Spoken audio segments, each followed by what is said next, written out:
देखकर सबका दिल कांपता है। ये डॉक्टर्स की बस की ही बात है जो उन्हें संभालते हैं और सच कहते हैं ये भगवान का ही भूमिका निभाते हैं इस धरती पर, क्योंकि इनकी तरह कोई मानव सेवा में नहीं काम करता। इनकी मानव सेवा से ही आज हमने कोविड जैसी महामारी से बाहर निकलने में हम सक्षम रहे। और आज हमारे साथ में ऐसी ही एक रियल लाइफ हीरो है, मैं तो कहूँगी सुपर वुमेन है। We have none other than doctor Kalyani Shrimali ma'am. स्वागत है आपका हमारे शो में।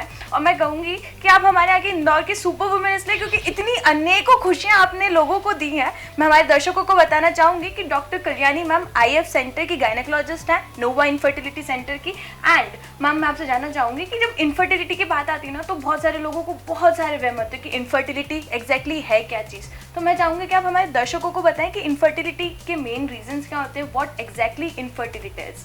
ओके, सो जब हम इनफर्टिलिटी की बात करते हैं, इनफर्टिलिटी का मतलब होता है कि जब कोई कपल कंसीव नहीं कर सकता है उसको हम इनफर्टिलिटी बोलते हैं।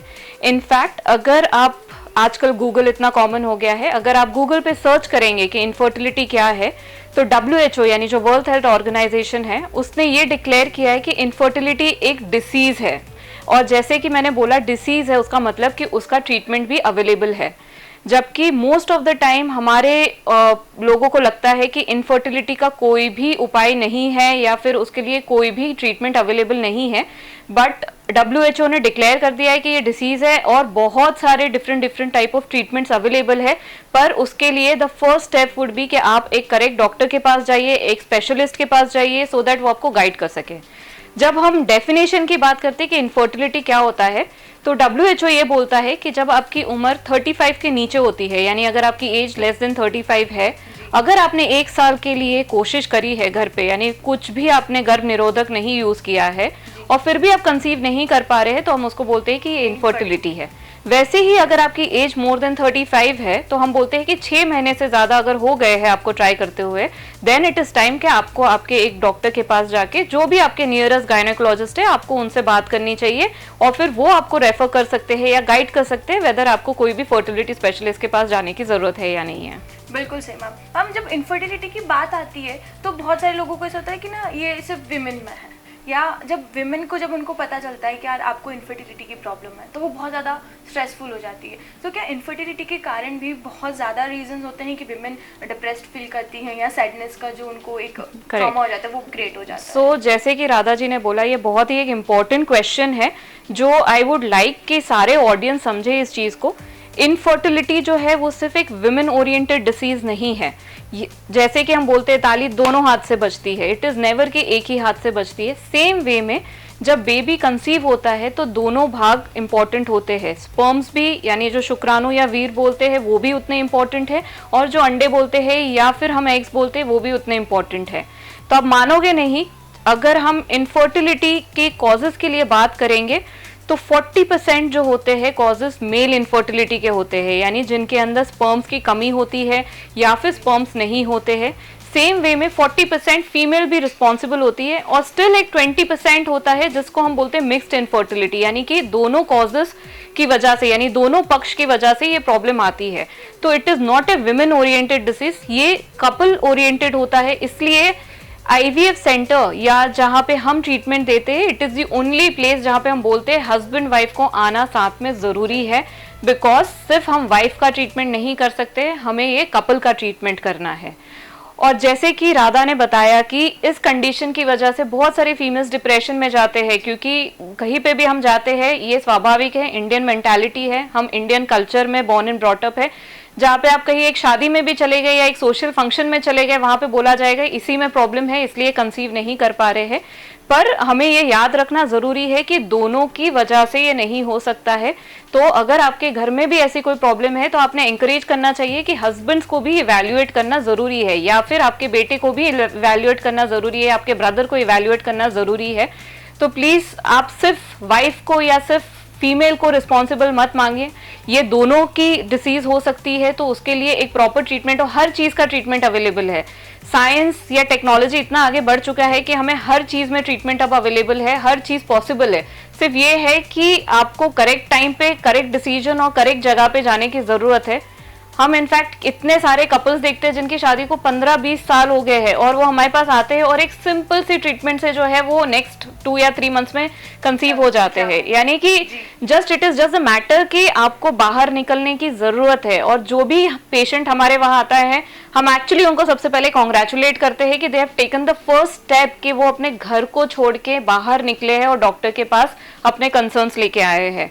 तो बहुत सारे डॉक्टर्स होते हैं, बहुत सारे सेंटर्स हैं, हम सब अवेलेबल है आपसे बात करने के लिए, पर प्लीज आपको डॉक्टर से संपर्क करना जरूरी है। जी, ये एक बहुत बड़ा इंडियन टैबू बना हुआ है कि नहीं, हम लोग गायनेकोलॉजिस्ट के पास जाने में औरतों को भी शर्म आती है। हम अगर रूरल एरियाज की बात करें तो दे आर मोर, बट अगर अर्बन एरिया की वीमेंस के बारे में बात करें तो वो कहीं ना कहीं हेजिटेट होती है, मतलब शर्म आती है उनको इन सारी बातों में बात करने के लिए। तो सभी से यही रिक्वेस्ट है हमारे दर्शकों को कि अगर कोई भी ये प्रॉब्लम है तो गायनेकोलॉजिस्ट के पास में ज़रूर उनके एडवाइस ले, उनसे बात करें, ताकि सही समय पे, या एक हमारे पास में मैम एक कुछ महीने पहले एक किस्सा आया था, 75 ईयर ओल्ड वुमेन ने कंसीव करा था गुजरात की, उन्होंने IVF टेक्नोलॉजी से। कितनी बड़ी बात है ये, आज के इतने सालों से वो मेहनत कर रहे थे, मतलब कंटिन्यू प्रयास करे जा रहे थे, नहीं हो पाते, बट IVF की मदद से 75 की एज में भी वो माँ बनने का जो सुख है वो प्राप्त कर पाए। और विमेंस के लिए तो यही बहुत बड़ी एक, अपने लिए क्या बोलते हैं, उनके लिए एक बहुत बड़ा सुख है, उनके लिए बहुत बड़ी एक बात हो जाती है, उनके लिए गहना वगैरह कोई इंपॉर्टेंट नहीं है, बट हाँ ये चीज़ बहुत इंपॉर्टेंट होती है। मैम इसी के साथ ही मैं जानना चाहूँगी कि इनफर्टिलिटी को लेकर बहुत सारे ऐसे वहम भी होते हैं कि अगर एक विमेन है, आजकल PCOD की प्रॉब्लम्स बहुत ज़्यादा सामने आ रही है, तो क्या PCOS के कारण भी इनफर्टिलिटी का कारण, मुख्य कारण हो सकती है?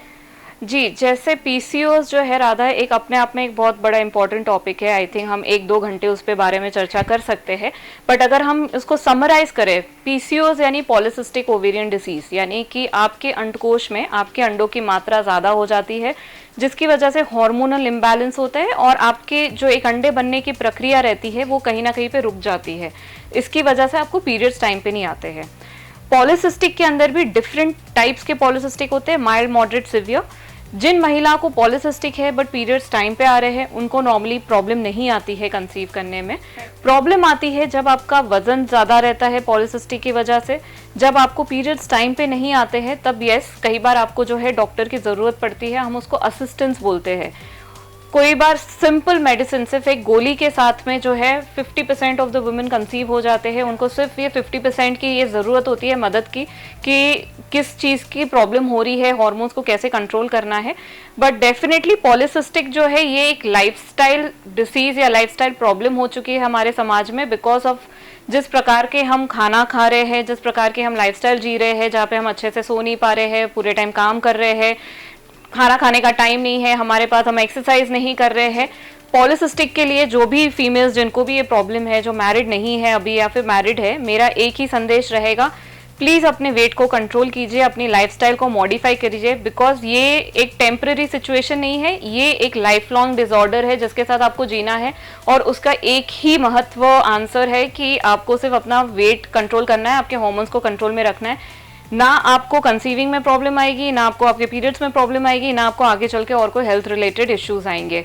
तो पॉलिसिस्टिक ऑफ कोर्स इनफर्टिलिटी एक पार्ट है पॉलिसिस्टिक का, बट उसके अलावा भी बहुत सारे प्रॉब्लम्स रहते हैं। तो आई थिंक अगर आप पॉलिसिस्टिक के लिए करेक्ट टाइम पे अगर आपके गायनेकोलॉजिस्ट को या कोई एंडोक्राइनोलॉजिस्ट को अगर आप अप्रोच करेंगे, तो अगर आप उसको कंट्रोल में रखेंगे, आपको प्रेगनेंसी होने में भी दिक्कत नहीं आएगी। तो ये जो PCOS को लेके जो बहुत ज़्यादा वहम होता है ना, आज मेरे ख्याल से बहुत सही इन्फॉर्मेशन के साथ में उन लोगों को क्लियर हो रहा है। आज सोशल मीडिया पे मैम हम लोग बहुत ज़्यादा एक टर्म देख रहे हैं, दैट इज एग फ्रीजिंग। तो मैं चाहूंगी कि आप वो थोड़ा सा समझाएं कि what exactly egg freezing is, और किस एज में एक विमेन इसके लिए अप्लाई कर, मतलब प्रोसीजर को फॉलो कर सकती है। क्या राधा जो है अपना होमवर्क बहुत अच्छे से करके आई है, she is asking all the relevant questions. ये बहुत सारे क्वेश्चंस है जो बहुत हम कॉमनली बात नहीं करते हैं। एग फ्रीजिंग की जब हम बात करते हैं, हम उसको 2 भाग में डिवाइड करते हैं। एक होता है सोशल एग फ्रीजिंग, जैसे कि जो करियर ओरिएंटेड वुमेन होती है, जिनको अपने लाइफ में अपने पहले करियर को एस्टैब्लिश करना है, भले उनकी शादी हो गई but they are not planning कि अभी के अभी उनको प्रेगनेंसी नहीं प्लान करनी है, या फिर उनकी लेट मैरिजेस हो रही है, उन केस के अंदर एग फ्रीजिंग जो टेक्नोलॉजी आई है, it is like a blessing. यानी आपकी जो एज है आज, लेट से अगर आप 30 की एज है आज आपकी, and you are not planning कि आप नेक्स्ट 5 या 8 ईयर्स के लिए आप प्रेगनेंसी या आप शादी के लिए नहीं प्लान करना चाह रहे हैं, तो एट दिस एज, आपकी 30 के एज पे आप अपने एग्स को फ्रीज कर सकते हो। जिसको हम हमारे टर्म में बोलते हैं बायोलॉजिकल एज फ्रीजिंग। आपने अपनी एज को फ्रीज कर दिया है थ्रू योर एग्स, जिसको आप कभी भी लाइफ में आगे चल के even at the age of 50 अगर आप वो एग्स को यूज करना चाहते हैं, आप आराम से यूज कर सकते हैं एंड सक्सेस बहुत ही इनक्रेडिबल रहता है। So of course egg freezing is a very good information और a technology which has come out, जिससे आप अपनी बायोलॉजिकल एज को फ्रीज कर सकते हो। ये प्रोसेस ऑलमोस्ट आईवीएफ जैसा ही रहता है, सिर्फ डिफरेंस ये है कि हम इंजेक्शंस देने के बाद जो एग्स को बाहर निकालते हैं, हम वो एग्स को उस स्टेज पे फ्रीज कर देते हैं। जब भी आपकी शादी हो जाती है और अगर आप प्रेग्नेंट नहीं हो पा रहे हैं, तो आपके हस्बैंड के स्पर्म्स को यूज करके इन एग्स के अंदर डाला जाता है और फिर जो ये बेबी बनता है वो वापस आप में रख दिया जाता है। तो इस वे में आप 40, 45, 50 की एज में भी आपके खुद के जेनेटिक बच्चे को जन्म दे सकते हैं। जब हम एज की बात करते हैं, हम सब जानते हैं कि एज की वजह से जो है हमारे एग्स जो है खराब हो जाते हैं या कम हो जाते हैं, कंसीव होने में प्रॉब्लम आती है। तो उस एज तक पहुंचने के बदले में अगर हम पहले ही ये डिसीजन लेके अगर हम फ्रीज कर देते हैं, तो तब आपको ये सब प्रॉब्लम्स नहीं आती है। बहुत सारी कंपनीज है जो मल्टीनेशनल कंपनीज हम बोलते हैं अब्रॉड में, गूगल, अमेजॉन, TCS, ये थोड़े बहुत जो कंपनीज है, इनफैक्ट वो अपनी विमेन एम्प्लॉय को they give the compensation and they encourage them to go and do their egg freezing. We get so many queries, और अब ऑफ कोर्स इंदौर में उतना कॉमन नहीं है, बट फिर भी लोग आ रहे हैं हमारे पास जो एग फ्रीजिंग मांग रहे हैं। बट अगर आप हमारे दूसरे सेंटर्स की बात करेंगे जो बॉम्बे, दिल्ली या मेट्रोज में है, every month we get 2 or 3 females जो एग फ्रीजिंग के लिए आ रहे हैं, स्पॉन्सर्ड बाय द कंपनी के, कि आप जाके एग फ्रीज कीजिए करके। सिमिलरली एक सेकेंड स्पेक्ट्रम ऑफ पीपल होते हैं जहाँ पे हम कैंसर की बात करते हैं। बहुत यंग एज में आपको कैंसर हो जाता है, या फिर कई बार कैंसर डिटेक्ट होता है जब हम ब्रेस्ट कैंसर जितना कॉमन हो रहा है, उस केस में जब हमें आपको कीमोथेरेपी देनी होती है या रेडियोथेरेपी देनी होती है, तो ये सब मेडिसिन या रेडिएशन की वजह से हमारे एग्स खत्म हो जाते हैं या खराब हो जाते हैं। तो उन केसेस में आजकल ऑन्कोलॉजिस्ट जो कैंसर सर्जन्स होते हैं हमारे पास पेशेंट्स भेज रहे हैं कि बिफोर दे स्टार्ट ये कोई भी कैंसर थेरेपी पे, तो हम ये एग्स को फ्रीज कर दे, या ये एम्ब्रियोज अगर ऑलरेडी मैरिड है तो हम एम्ब्रियोज बना के, बेबीज बना के हम फ्रीज कर दे, सो दैट जब वो कैंसर फ्री हो जाए तो वो वापस से अपना मदरहुड जो है वो कंप्लीट कर पाए और उसको डोनेशन की जरूरत नहीं पड़े करके। So this is what the egg freezing is. One is social egg freezing and second is medical egg freezing because of certain reasons. Wow.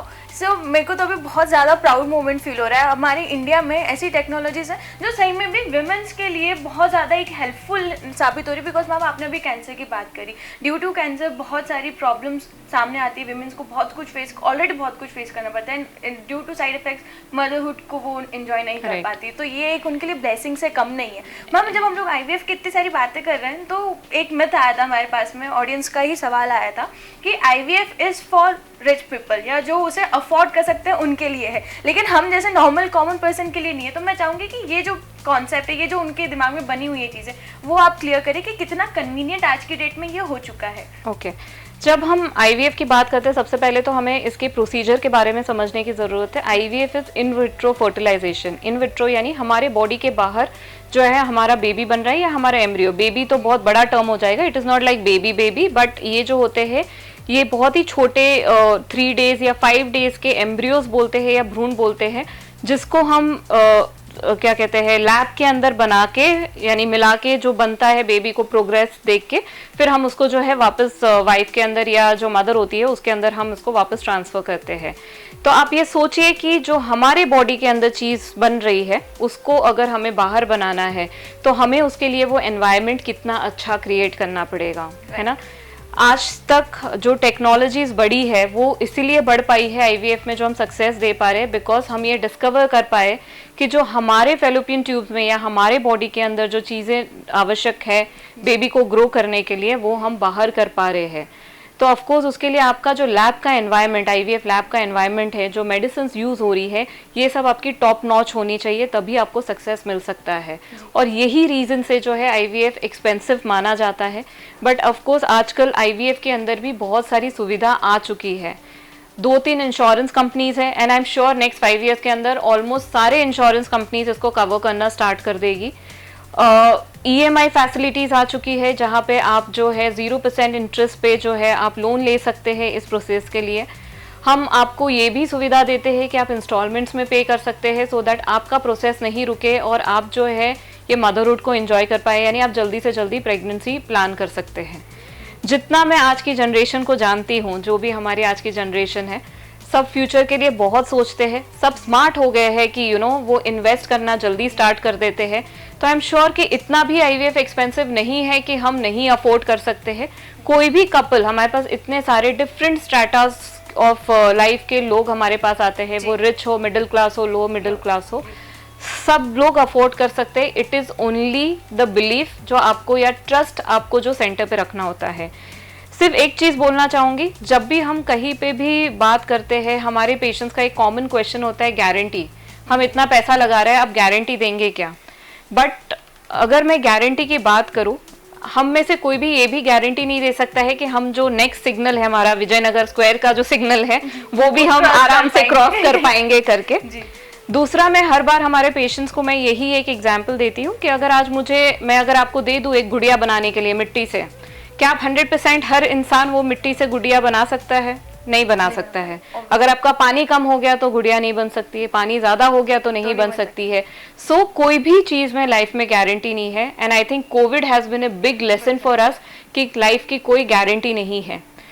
पर मैं इतना बोलना चाहूंगी, जहाँ पे आपके 0% चांस है, अगर आईवीएफ से वो अगर आपका 70% हो सकता है, ये बहुत बड़ी गारंटी है, जहाँ पे आपको आपका बेबी मिल सकता है या आपकी लाइफ आगे बढ़ सकती है जो रुकी हुई है।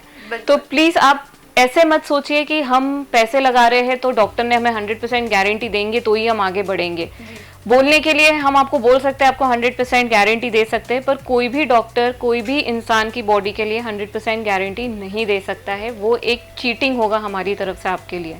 सो प्लीज आप टेक्नोलॉजी को समझिए, आपके डॉक्टर को ट्रस्ट कीजिए और फिर जो है आप इस चीज के ऊपर आगे जाइए। अगर आपको फिर भी क्वेश्चन है, आप वापस जाके आपके डॉक्टर से मिलिए, सेकेंड ओपिनियन लीजिए।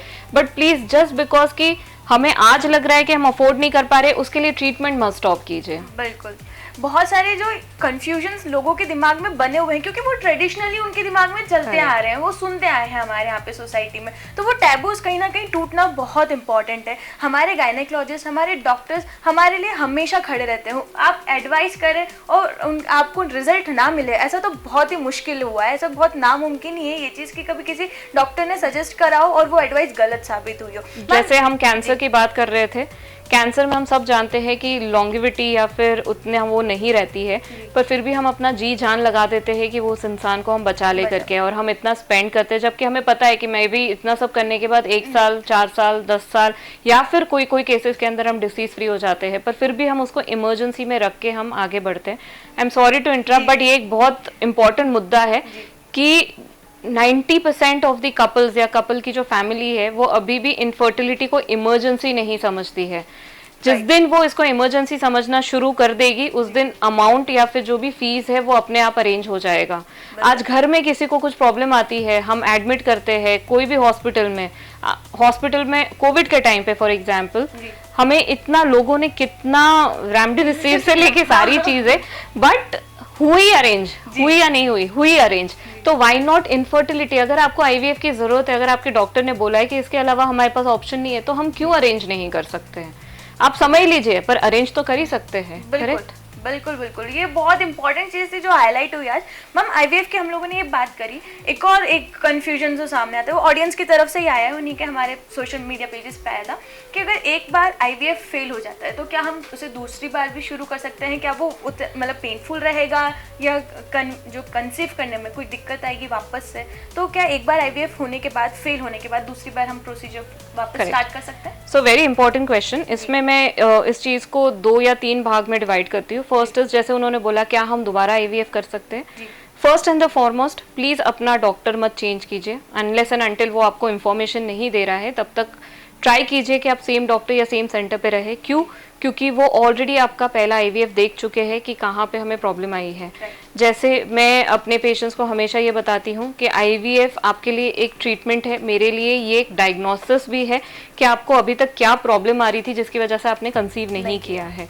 तो जब हम आईवीएफ करते हैं, हमारे लिए बहुत सारी ऑब्जर्वेशंस होती है जो हम हमारे नोट करके रखते हैं, सो दैट इन केस कभी हमारा फर्स्ट टाइम में नहीं सक्सेस हुआ तो हम आपको गाइड कर पाए कि हमने जो जो ऑब्जर्व किया है, कहाँ कहाँ पे हमें प्रॉब्लम आई है, ताकि हम आपको ये बता पाए कि आपको सेकेंड टाइम आईवीएफ अगर लगेगा तो किस टाइप का आईवीएफ लगेगा और क्या क्या हम चेंजेस कर सकते हैं ताकि हम अपना सक्सेस इंप्रूव कर सकें। ठीक है। सेकेंड, बहुत सारी एडवांस टेक्नोलॉजीज आ गई है, तो आपके लिए एक आईवीएफ सेंटर सिलेक्ट करना, हम उसको बोलते हैं selection of N IVF centre is very important, क्योंकि जो सेंटर डिफ़िकल्ट केसेस हैंडल करता है, multiple IVF failure cases handle करता है, that is a good centre because उनके पास टेक्नोलॉजीज अवेलेबल है। जैसे हमारे पास टेक्नोलॉजीज अवेलेबल है, जब आपका आईवीएफ फेलियर होता है, हम अपने आप को बहुत प्राउडली हम अपने आप को एक टर्शियल सेंटर बोलते हैं, जहाँ पे हमारे पास बहुत सारे पेशेंट्स जो है all over Madhya Pradesh, in fact अब तो मैं बोलूँगी कि हमारे पास उत्तराखंड और वहाँ से भी पेशेंट्स आते हैं जहाँ पे उनके आईवीएफ 2-3 बार फेल हो चुके हैं, और it is just the matter of कि हमें ये पता करना ज़रूरी है कि क्यों फेल हुए, और जैसे ही हम उसको पता करते हैं दे कंसीव। सो टेक्नोलॉजीज जैसे कि एंडोमेट्रियल रिसेप्टिविटी है, जहाँ पे हम आपके एंडोमेट्रियम यानी आपकी जो लेयर है उसका एक इम्प्लांटेशन विंडो या बेबी का जो रुकने का जो टाइम रहता है वो हम पता करते हैं। एम्ब्रियो बायोप्सी यानी कि जो आपके एम्ब्रियोज या आपके जो भ्रूण बने हैं उसका हम छोटा सा टुकड़ा हम पहले ही चेक कर लेते हैं कि ये जेनेटिकली नॉर्मल है या नहीं है। किस टाइप का प्रोटोकॉल यूज़ हुआ है। ब्लास्टोसिस ट्रांसफर, जो आजकल एडवांस भ्रूण जो बनते हैं जिसको हम बोलते हैं ब्लास्टोसिस या डे 5 एम्ब्रियो, इन सब टेक्नोलॉजीज को जब हम यूज़ करते हैं माइक्रो टीसा टी से, इससे जो है हम आपके प्रेगनेंसी के चांसेस बढ़ा सकते हैं। एंड डेफिनेटली अगर आप वैसा सेंटर सेलेक्ट करेंगे जहाँ पे मल्टीपल आईवीएफ साइकिल्स फेल हुए जहाँ के डॉक्टर्स को एक्सपीरियंस होता है एडवांस टाइप के फेलियर केसेस को हैंडल करने के लिए, आई एम श्योर आपको सक्सेस ज़रूर मिलेगा। बिल्कुल सही। और आईवीएफ टेक्नोलॉजीज आज साइंस ने इतनी तरक्की कर ली है एंड हमारे डॉक्टर्स हमारे साथ हमेशा रहते हैं, तो इन चीज़ों में आपको घबराने की ज़रूरत नहीं। मैम कई बार क्या होता है कि जो जो पूरा रूरल एरिया से जो विमेंस आती है ना, उनको ऐसा लगता है कि आईवीएफ टेक्नोलॉजी पता नहीं हमारे साथ में वो क्या करेंगे, अरे आपको ही हेल्प करेंगे। हमारे पास भी पेशेंट्स आते हैं जो पूछते हैं कि मैम हमने तो सुना है कि आईवीएफ है यानी कि पूरा हमारा बेबी 9 महीने तक ना वो डब्बे में रहेगा और फिर आप हमें दे दोगे करके, तो वैसा नहीं है, it is not like that. वो बहुत एक टेम्पररी फेज जो आपके फेलोपियन ट्यूब या जो आपकी नली रहती है जहाँ पे आपका बेबी बनता है, जिसको हम फर्टिलाइजेशन बोलते हैं, वो, और वहां से आपका बेबी कितना और आगे 4th या 5th डे तक जो मैंने बोला कि जो लेटेस्ट टेक्नोलॉजी है ब्लास्टोसिस, वहां तक जा पा रहा है या नहीं जा पा रहा है, वो हम चेक करके हम ये वापस भ्रूण जो है आपके अंदर रख देते हैं।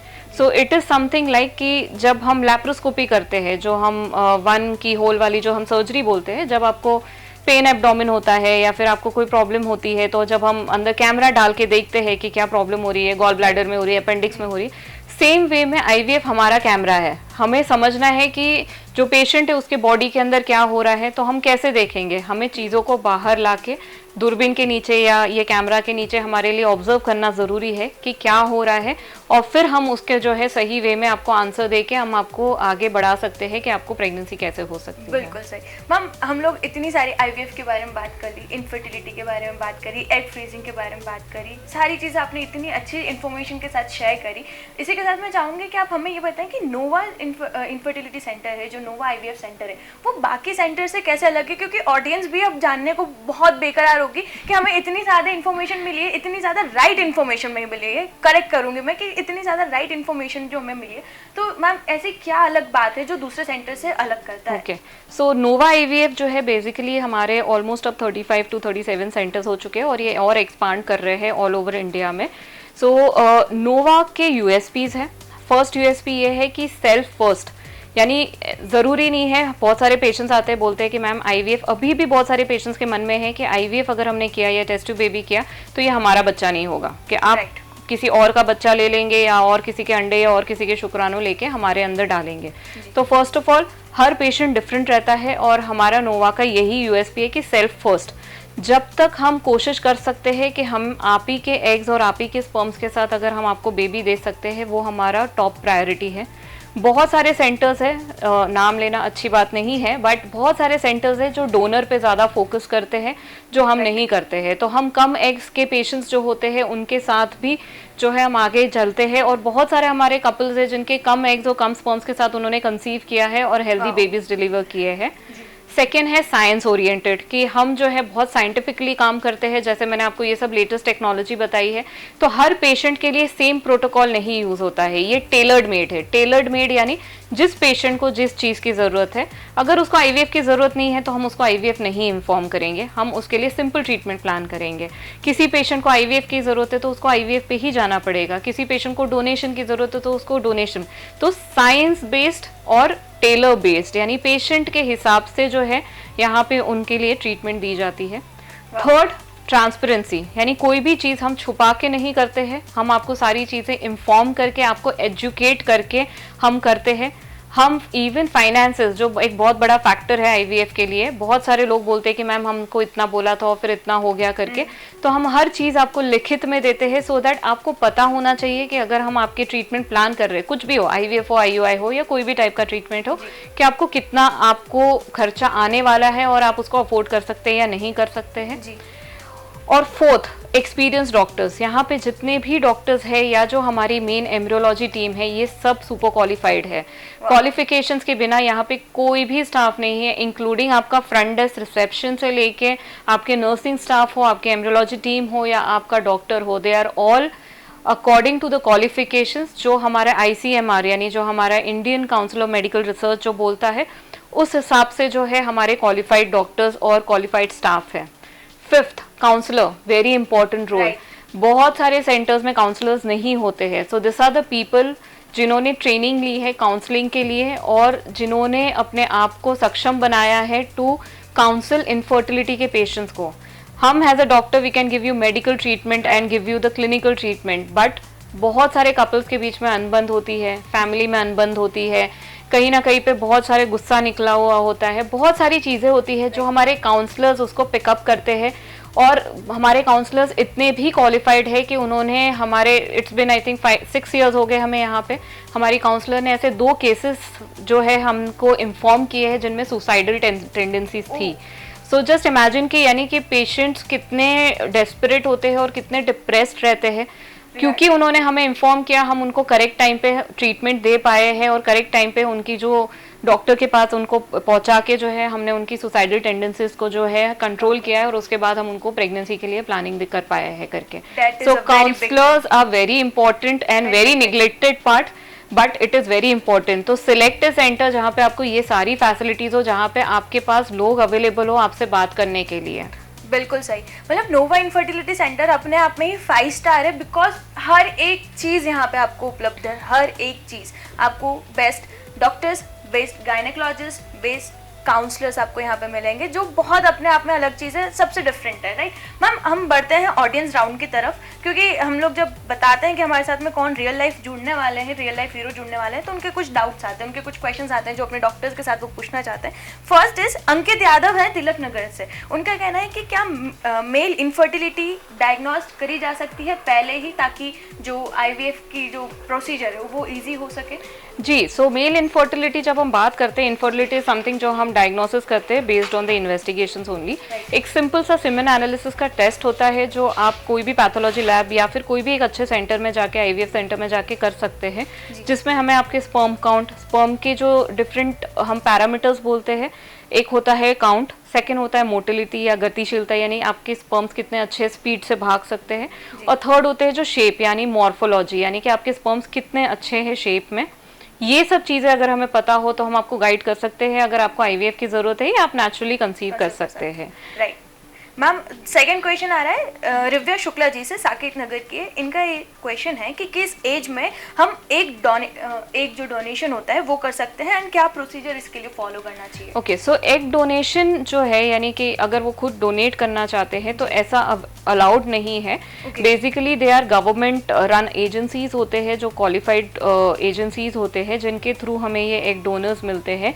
So they can not walk into a centre and donate, you have to come through the agency, आपको एजेंसी को कांटेक्ट करना होता है। और अगर आप बात कर रहे हैं कि आपको डोनेशन लेना है, यानी अगर आप पेशेंट है और आपको डोनेशन लेना है, तो age is not the factor, यानी आप लीगली जो आपकी मैरिड एज होती है 18 ईयर्स ओल्ड, अगर आप 18 ईयर्स ओल्ड है, आप मैरिड है तो, और अगर आपको ज़रूरत है एक डोनेशन की, तो ही आपको डॉक्टर एक डोनेशन के लिए बोलेंगे। हम ऑफ कोर्स हायर एज के लिए कैप रखते हैं, 50 के ऊपर हम नहीं प्रेफर करते, has Nova and has me specially, यानी कि हम 50 के ऊपर I don't prefer doing IVF because of medical complications. And just imagine 50 के बाद अगर आप बेबी करते हैं, आपका बेबी क्या एज का होगा और आपकी, यस, तो इसलिए जो है हम 50 का एज कैप रखते हैं। नए लॉज आ रहे हैं, इन प्रोसेस है, अगर वो नए लॉज अगर इम्प्लीमेंट हो गए तो उसके हिसाब से 45 के ऊपर आप IVF नहीं कर पाएंगे। ओके, सो रिव्या जी, मेरे को लगता है आपका यहाँ पे सही जवाब आपको मिल गया होगा कि एग डोनेशन को लेके क्या क्या चीज़ें होती हैं एंड क्या लीगल फॉर्मेशन है इसके लिए। लास्ट सवाल जो है वो नैन्सी जी का है, she is from Sindhi colony. She doesn't want to get married and she is right now 28-29, but उनको सिंगल पेरेंट रहना है, तो क्या IVF के थ्रू वो सिंगल पेरेंट का जो प्रोसीजर वो फॉलो कर सकता है? So has of now the Indian law allows single women को प्रेग्नेंट होने के लिए, बट द कैप इज कि अगर आप लिव इन रिलेशन में हो या आपके बॉयफ्रेंड हो, आप उनके स्पर्म्स नहीं यूज़ कर सकते हैं। जो स्पर्म्स यूज़ होंगे वो डोनर स्पर्म्स होते हैं जो एनोमिनस होते हैं। एनोमिनस का मतलब कि आपको नहीं पता है वो स्पर्म्स कहाँ से आ रहे हैं और वो जो डोनर है उसको नहीं पता है। ऑफकोर्स हम प्रोफाइल ज़रूर शेयर करते हैं, पर उसमें हम नाम रिवील नहीं कर सकते, एड्रेस रिवील नहीं कर सकते, फोटोग्राफ रिवील नहीं कर सकते हैं। Rest of the details government has allowed us to share, कि जैसे हाइट कितनी है, ब्लड ग्रुप क्या है, एजुकेशन क्या है, द इन्वेस्टिगेशन क्या हुआ है। सो ऑफकोर्स आप प्रेगनेंसी प्लान कर सकते हैं in case if you are not planning to get married at any time, but I would still suggest कि instead of this, अगर अभी भी आप डायलेमा में हैं कि आगे चल के मैरिज करेंगे या नहीं करेंगे, egg freezing is something which you can do, जहाँ पे आप अपनी एग्स को फ्रीज करके अपनी फर्टिलिटी को जो है फ्रीज करके रख सकते हैं, and whenever you are ready to get married, और अगर नहीं भी रेडी है तो तब आप इस एग्स को यूज कर सकते हैं एंड गेट प्रेग्नेंट। वाह, सो ये बहुत सारी चीज़ें जो है कि वो फीमेल के लिए बहुत ज़्यादा कन्वीनियंट मैम आज की डेट में मैं मानूंगी, क्योंकि एक फ्रीजिंग जो है एक बहुत इंपॉर्टेंट रोल प्ले कर रहा है, जो वुमेन गोल ओरिएंटेड है अपने करियर को हम उसको बोलते हैं कि जो फीमेल सोशल एग फ्रीजिंग के लिए आते हैं, इट इज वुमेन एम्पावरमेंट। आपके पास पूरे पावर आ गए अगर आपने अपने एग्स को फ्रीज कर दिए, फिर आपके पेरेंट्स, आपकी फैमिली आपको कितना भी फोर्स कर ले कि बेटा तू जल्दी शादी नहीं करेगी, बच्चे कैसे होंगे, so you have the answer to it, you can control your life how the way you want it to। Exactly, ma'am जब हम लोग यहाँ अंदर एंटर कर रहे थे, so I have saw many pictures जो गर्ल चाइल्ड को सेव करने के लिए, उन्हें बचाने के लिए, उन्हें आगे बढ़ाने के लिए काफ़ी ज़्यादा मोटिवेटिंग थे। And I saw one more thing that वहाँ पे 73% यू हैव रेटिंग की सक्सेस रेट है। सो मैं चाहूँगी कि इसका श्रेय आप किसे देना चाहेंगे? नोवा फर्टिलिटी सेंटर है, it's a team work, it's a team work. जैसे मैंने बोला IVF is always a team work. अगर आपका लैब, आपकी एम्ब्रियोलॉजी टीम और आपके बाकी के स्टाफ, अगर आपका सराउंडिंग अच्छा नहीं है, हम कभी भी ये सक्सेस नहीं अचीव कर पाएंगे, because the moment patient comes in, उसको स्ट्रेस फ्री रखना हमारा मेन मोटो है, बिकॉज जितना आप स्ट्रेस लेंगे वो हमारे सक्सेस पे भी अफेक्ट करता है। Of course as a doctor हमारा काम है आपको अच्छे से गाइड करना, बट सारे के सारे staff is very important, right from your front desk जो आपको एक वार्म स्माइल के साथ वेलकम कर रहे हैं, आपके टाइमली अपॉइंटमेंट शेड्यूल कर रहे हैं, योर नर्सिंग स्टाफ, आपके सिस्टर्स जो आपको टाइमली इंजेक्शंस लगा रहे हैं, जो आपके साथ हमेशा कनेक्टेड रहते हैं अगर आपको कहीं पे भी प्रॉब्लम आ रही है, हमारे जूनियर डॉक्टर्स जो 24 आवर्स फ़ोन पे अवेलेबल है to solve any of your queries, counsellor जिसके बारे में मैंने इतने इंपॉर्टेंट बात करी है, and the rest of the entire team. Main जो है हमारा लैब, हमारा IVF लैब जिसको हम एम्ब्रियोलॉजिस्ट बोलते हैं, ये स्पेशलाइज पीपल होते हैं जो आपके ICSI और IVF के लिए ट्रेंड होते हैं। तो ये सब एक एक every single person is important in the team, तभी IVF सक्सेस हो सकता है। बिल्कुल मैम, बिल्कुल सही। मैम मैं चाहूँगी कि आप हमारे दर्शकों को कोई मैसेज दें। मैसेज यही रहेगा कि प्लीज़ इनफर्टिलिटी को प्लीज़ एक सोशल टैबू मत समझिए, स्पीक अप, यानी आप जितना ओपनली बात करेंगे, आज जैसे मैं और राधा बात कर रहे हैं, she got so much information, यही अगर आप you have underwent any procedure या आपको कुछ हुआ है और आपके फ्रेंड या आपके रिलेटिव कोई सफ़र कर रहा है उस चीज़ को, प्लीज़ उनसे खुल के बात कीजिए। ये मत समझिए कि नहीं भैया मेरा IVF हो गया, लोग क्या बोलेंगे, मैं कैसे जाके बोलूँ करके। आप जितना इसके लिए स्प्रेड करेंगे, इट्स अ सोशल मैसेज, हम उतने लोगों को हेल्प कर पाएंगे to conceive on a faster rate. Generations to generations और आनी है, हम जनरेशन को स्टॉप नहीं कर सकते हैं। जैसे लाइफ एडवांस होती है, साइंस एडवांस होता है, टेक्नोलॉजीज एडवांस होती है, विद गुड टेक्नोलॉजी कहीं ना कहीं पे थोड़ी बहुत नेगेटिविटी भी आती है, जिसकी वजह से हो सकता है कि हमारी इनफर्टिलिटी रेट इंक्रीज हो गया है। बट आप जितना ओपनली डिस्कस करेंगे उतने लोगों को हेल्प मिलेगी एंड कहीं ना कहीं पे उनकी ब्लेसिंग्स आपके लिए भी आएगी कि यू नो उन्होंने हमें गाइड किया, हम यहाँ पे आए और हमारा ये हुआ करके. सो grab your blessings in what ever way you can. और आई एम श्योर आपको तो बहुत सारी ब्लेसिंग्स मिलती होंगी, बिकॉज अगर हम कल्याणी मैम का पूरा प्रोफाइल अगर देखें तो पूरा ब्लेसिंग से ही भरा हुआ है. मैं आपका जब पेज गो थ्रू कर रही थी तो आप बेबीज के साथ में भी आपके कुछ पिक्चर्स थे. अब मुझे ऑलमोस्ट 12 इयर्स ऊपर हो गए हैं इनफर्टिलिटी प्रैक्टिस करते हुए. पहले ऑफकोर्स मैं ऑब्स्टेट्रिक्स भी करती थी, डिलीवरीज भी करती थी, बट अब क्योंकि मेरा फोकस यही है कि यू नो मैं ये कपल्स को हेल्प करूँ करके, तो मैं अपना पूरा टाइम बस इनफर्टिलिटी पेशेंट्स को ही देती हूँ. मैं और दूसरी कोई एक्स्ट्रा चीज़ नहीं करती हूँ, बिकॉज इसके अंदर पेशेंट्स के साथ टाइम देना, काउंसलिंग करना, ये बहुत इंपॉर्टेंट है. ये ऑलरेडी बहुत स्ट्रेस पेशेंट्स होते हैं और इसलिए हम जो भी पेशेंट आते हैं हम उसको पहले कॉन्ग्रेचुलेट करते हैं कि उन्होंने इतना बड़ा स्टेप लिया है हमारे पास आने के लिए.